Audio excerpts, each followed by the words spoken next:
Hello, fellow traders. 'Tis I, the Rumpled One, coming to you Tuesday, May 4th. The year's 2021. Let's talk trading. Purity, part 2 with Walmal. These videos for educational purposes only. Your results may differ from mine and differ from Walmal's. Walmal, we were trading earlier today, and I was talking about how I was just trying to stick with our higher, low, lower close trade, and but then I was saying how I was a maroon because that wasn't my trade when I saw the price was in the launch pad. Then I think there was another one. There was a DSR trade I didn't take because it wasn't the method. So I was trying to be pure to the method because I made the observation when you only trade one method, then you're only going to experience one set of downsides or losses. But if you trade two, you double your chances for losses. Yeah, that is so true. I mean, I want to back off of that a little bit because one of the things I think about in terms of trading purity is just, we talk about all the time this brain management thing and being able to control your emotions and being able to go and just keep track of all that. And the problem is, if you're trying to trade multiple methods at the same time, you got multiple things that your brain, needs to go and keep track of. Now, the thing is, our brains is the finest and best computer ever made, but the reality is, on top of being that, it also has an emotional component to it that goes and can go and mess with that computational speed that your brain works with. And so if you're sitting there trying to trade the DSR trades, trying to trade a Walmal trade, trying to go and do what I call a 3-bar play, you got all those different methods that are out there. And if you're trying to do them all at the same time, at least for me anyway, I find that I tend to go and get myself into more trouble than it's worth.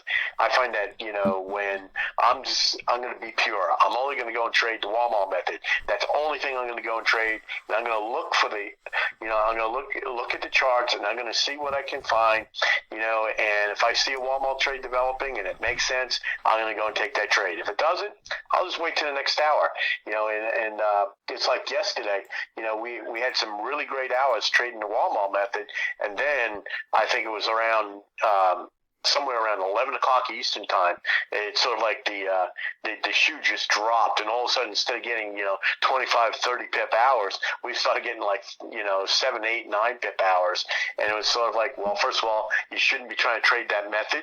If the method says that you're supposed to be trading, from basically the London Open until lunchtime for the Londoners, which is about 11 o'clock Eastern time, somewhere around there. What happens is if you try to go and not trade the method as it was purely defined, you're going to get yourself, as the old term goes, you're going to get yourself wanked. It's just not going to work so well. It's just going to go against you. And then what happens is, that starts happening, and the next thing you know, you're starting to try to do a rat zone trade, or you're trying to do a buy zone trade. You're trying to go and do a DSR trade. You're trying to do a high-low, trade, and you're doing all these different things, and the next thing you know, you're just getting yourself into more and more trouble. And I think that the reason why you get into more trouble, I know I'm getting a little long-winded here, but I think the reason why you get into trouble is because what happens is each and every one of those methods, you set risk up differently. Meaning, you may be willing to go and risk X dollars on one particular type of trade as opposed to Y dollars on a different type of trade. And it also may turn out that, for a particular trade, you need to go and let it have a 20 pip stop for it to be profitable, or at least give it that much room. Whereas in a different type of trade, you need 3 pips. And next thing you know, you got into a trade, and let's say you got into a Walmart trade. Well, Walmart trade, my emergency stop on that is 10 pips, but I never want to go more than 6 or 7 pips against me. Okay, so, but let's say I was trading a DSR trade before that. Well, the DSR trade, I only let maybe 2 or 3 pips go against me. I'm now in a Walmart trade, and I'm now -3, -4. I'm thinking of popping out already because I was already thinking the way I was thinking previously. I'm not pure in my thought. I'm not going and keeping things simple. I'm actually complicating things. So make a decision. I'm going to do this or I'm going to do that. And You know, and I think, TR, you can go and probably attest to this, you know, when you see me trade. But for the most part, and of course I break the rules because we're all human, but for the most part, I'm either trading the Walmal method or I'm not. I'm either trading the DSR method or I'm not. You know, in this new high-low thing that we're doing, or higher highs, lower lows that we're trading right now, I'm either trading that or I'm not, you know, and I think that's what we have to do to stay pure, at least for me anyway. Yeah. Now, and the reason you break it's because you're an addict. That's why you can't help it. And I think that's a fair thing to say. And I think also what happens is over time, as you get better, you know, you can train your brain to go and make that switch off. But when you're first starting out, you know, the reality is you're not. And I can speak from a pure, you know, sorry for the pun there, but from a pure experiential thing for me, because in the beginning, I had all these different methods, you know, and I was trying to trade. Every time I saw a method show up on the screen, I'd go and try to trade that particular method. And then what was happening was I was adding confusion to my trading. And it was, as they say, no bueno, no good, no good at all.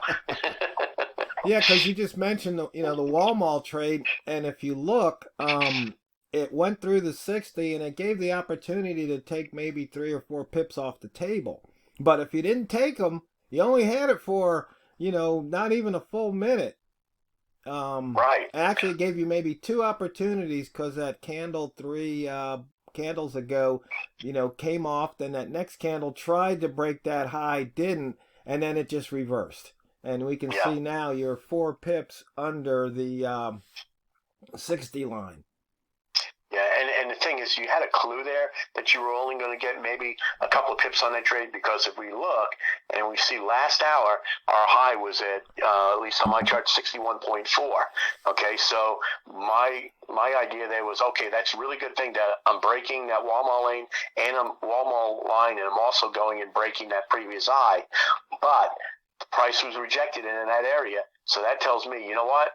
Get up there, maybe pick up your 3 or 4 pips, but have your finger on the button to go and get out and get as much out as you can, because there's a good chance it's going to come back around against you.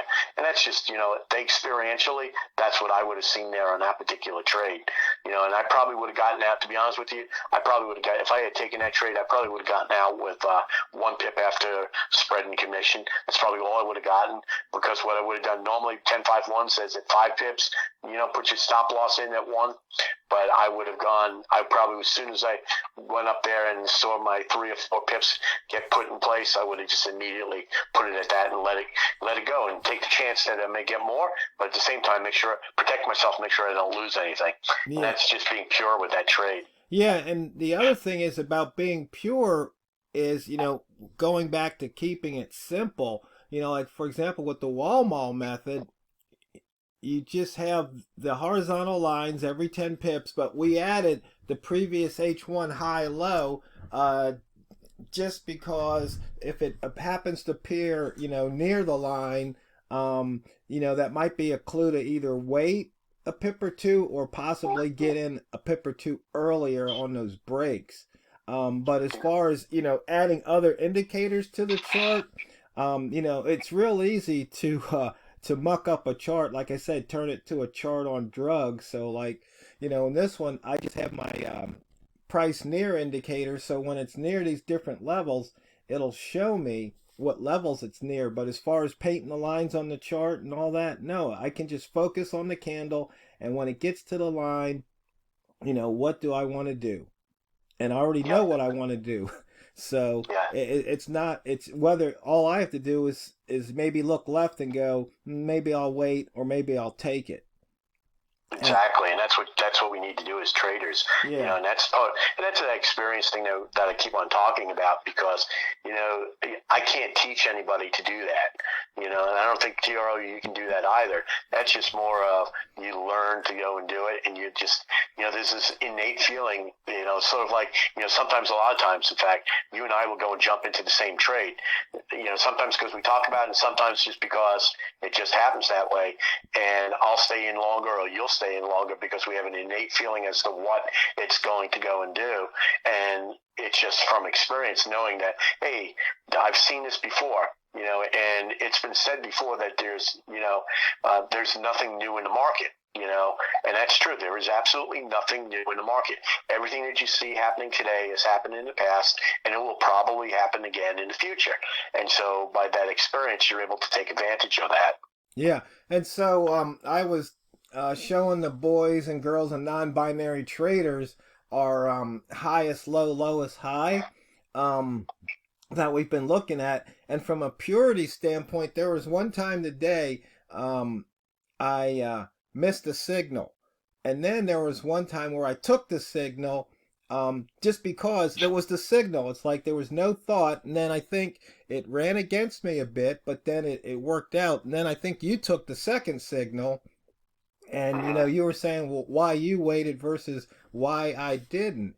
But it's just Right. one of those purity things, because that's like the one trader said, when you go fishing, you never know when you're going to catch the big one. And so you go fishing, when the fish are biting, where they bite. So you got to throw your pole in there, because that one time you don't throw your pole in or you don't show up, that's when somebody else catches the whopper. And then, we were trading, and I was saying how I messed up. I got in off a 3 ball. Price went up, but I didn't, and I took my 2 pips or whatever, and I didn't wait for the 1 ball. It's like, the 3-1 trade. And then a second time it happened. And then on the third time, I was up, what was it, 2.7, and I said, you know what, I just can't take it. I'm out.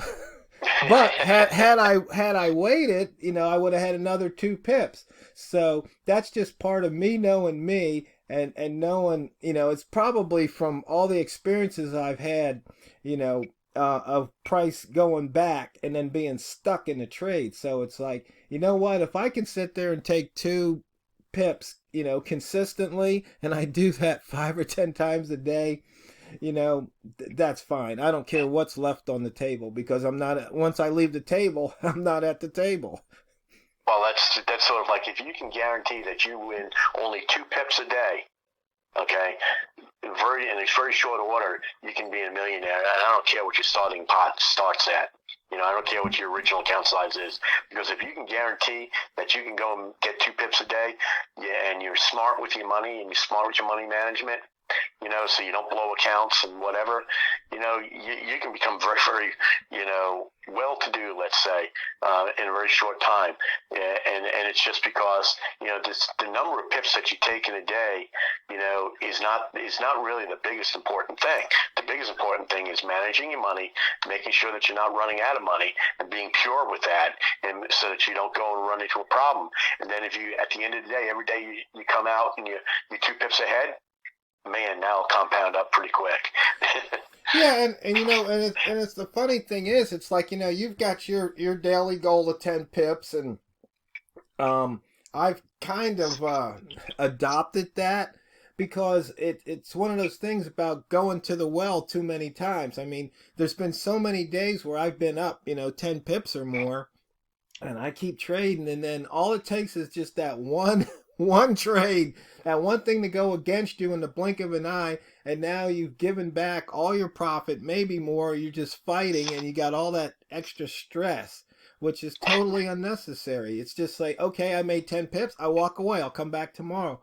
Or if you have the discipline to sit and wait, for example, in our case, for a 3 ball to show up, or for price to get down in that shaded area,